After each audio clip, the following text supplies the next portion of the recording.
بسم اللہ الرحمن الرحیم۔ ناظرین، آج کی اس ویڈیو کے اندر جو باتیں ٹیچنگ ٹریننگ کے حوالے سے جو میں نے آپ سے شیئر کرنی ہے وہ بھی بہت اہم ہے، تو ملاحظہ فرمائیں، توجہ فرمائیں۔ تو شروع کرتے ہیں کہ بچے کلاس کے اندر جو پڑھتے ہیں ٹیچرز کے پاس، تو وہ 3 کیٹیگری میں ہوتے ہیں، یعنی 3 طرح کے ہوتے ہیں۔ بچوں کی 3 قسمیں ہوتی ہیں۔ اب 3 قسمیں آپ کہیں گے کہ وہ کون سی؟ اب اس میں قابل بھی ہوتے ہیں، اس میں کمزور بھی ہوتے ہیں، اس میں مڈیا کر بھی ہوتے ہیں۔ یعنی ایک تو وہ بچے ہیں جو آپ نے کروایا وہ فوراً بات کو سمجھ لیتے ہیں اور وہ آپ کو 100% رزلٹ دیتے ہیں۔ دوسرے وہ بچے ہیں جن کو سمجھانا پڑتا ہے، وہ رزلٹ دے دیتے ہیں، یہ میڈیم لیول کے ہو جائیں گے۔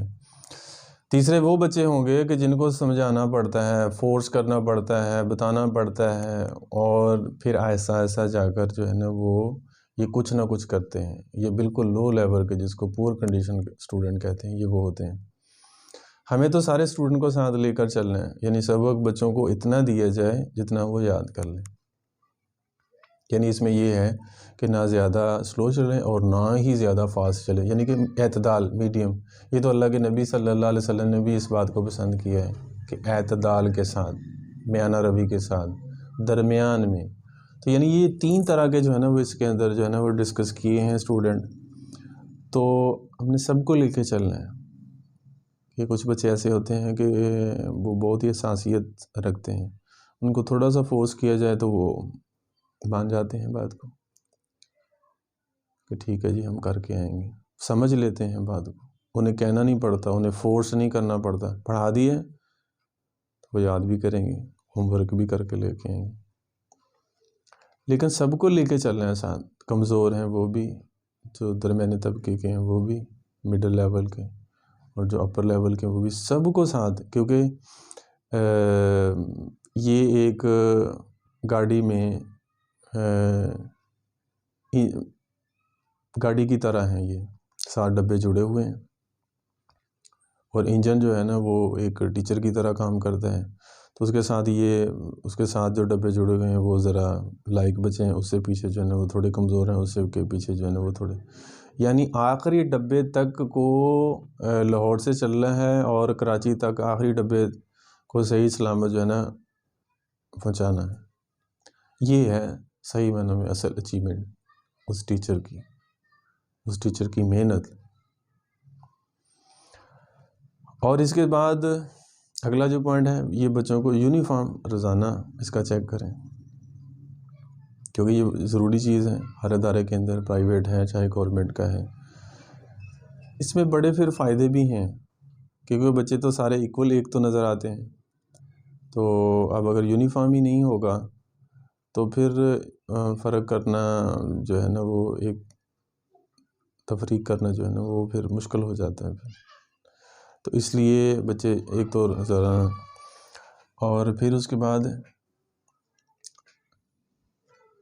اسمبلی میں بچوں کی جو لائنیں ہیں وہ ان کے سیٹ بنا دی جائیں، 3 3 4 4، پھر تھوڑی سی اسپیس ہو، پھر 3 3 4 4، پھر اس کے اندر تھوڑی سی اسپیس ہو، تاکہ جو ہے نا وہ ٹیچر کا راؤنڈ کرنا، بچہ جو ہے نا وہ کون بات سن رہا ہے، کون پڑھ رہا ہے، کون تنگ کر رہا ہے، تو ان کا راؤنڈ کرنا جو ہے نا پھر ان کے لیے نہایت آسان ہے۔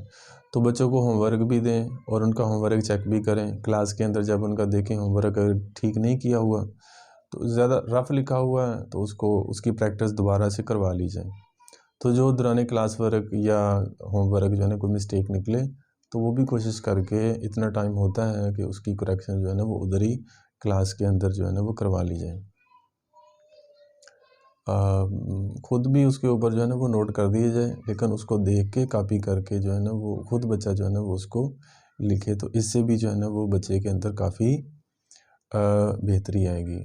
تو رائٹنگ کے معاملے میں بالکل جو ہے نا وہ کمپرومائز نہ کیا جائے، مطلب ان کے اندر جو ہے نا بہتری لانے کی کوشش۔ اب ایک بچہ بہت لائق ہے، ہائی فائی ہے، تو اس کو لکھنا نہیں آتا، لیکن اس کے لیے تو پھر بڑا مسئلہ بن جاتا ہے۔ تو اس لیے کوشش کی جائے کہ بچوں کو لکھنا آنا چاہیے۔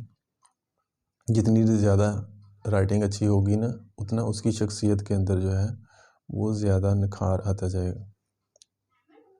اور یہ بہت اہم بات ہے کہ کلاس میں بچوں پر ٹیچر کا کنٹرول ہونا چاہیے.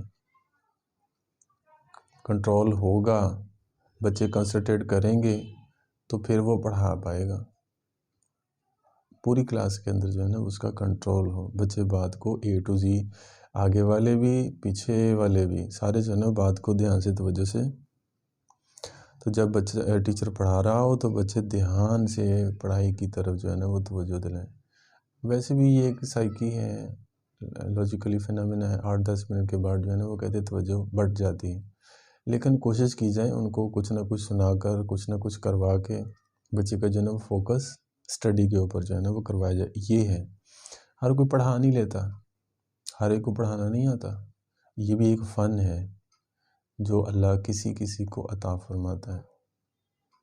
تو اس لیے سیکھتے رہنا چاہیے، کوشش کرتے رہنا چاہیے اور آگے بڑھتے رہنا چاہیے.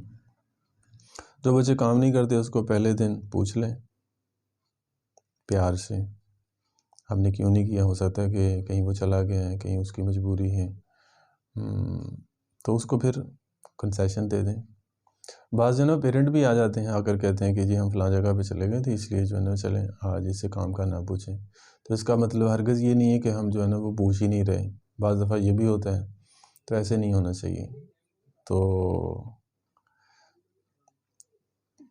ہر کلاس کا جو بچہ ہے وہ کوشش کریں بہتر سے بہتر جو ہے نا وہ رزلٹ کے اندر پرفارمنس کریں. ہر ایک والدین کی یہ کوشش ہوتی ہے کہ میرا بچہ پڑھے، اچھا انسان بنے، بڑا افسر بنے اور جو ہے نا معاشرے کا ایک حصہ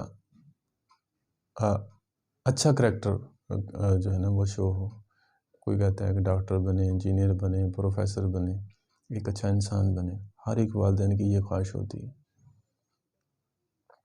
اللہ ان کی ان خواہشات کو پورا کرے، کیونکہ ہمارے پاس جو بچے آتے ہیں یہ ان کا وقت اور ان کا یہ ہر چیز جو ہے نا وہ امانت ہے. تو کوشش کریں کہ ہم تہ دل سے ان کو پورا علم اپنے سے بڑھ کر جو ہے کوشش کریں کہ ان کو زیادہ سے زیادہ ان کو سکھایا جائے، بتایا جائے، تاکہ ان کے آنے کا جو مقصد ہے وہ پورا. اور ہر ایک بچے کو لکھنے کے ساتھ ساتھ جو ہے نا وہ پڑھنا بھی آنا چاہیے. یہ چند ایک باتیں تھیں اس ویڈیو کے اندر جو آپ سے میں نے ڈسکس کی ہیں. تو اس کے مطابق انشاءاللہ ہم کام کریں گے تو ہمارے لیے جو ہے نا وہ کافی چلنا، آگے بڑھنا اور بچوں کو تیار کرنا جو ہے نا ہم سب کے لیے آسان ہوگا. تو اللہ سے دعا ہے کہ اللہ تبارک و تعالی ہمیں بہتر سے بہتر انداز میں بچوں کو پڑھانے کی توفیق نصیب فرمائے. آمین ثم آمین.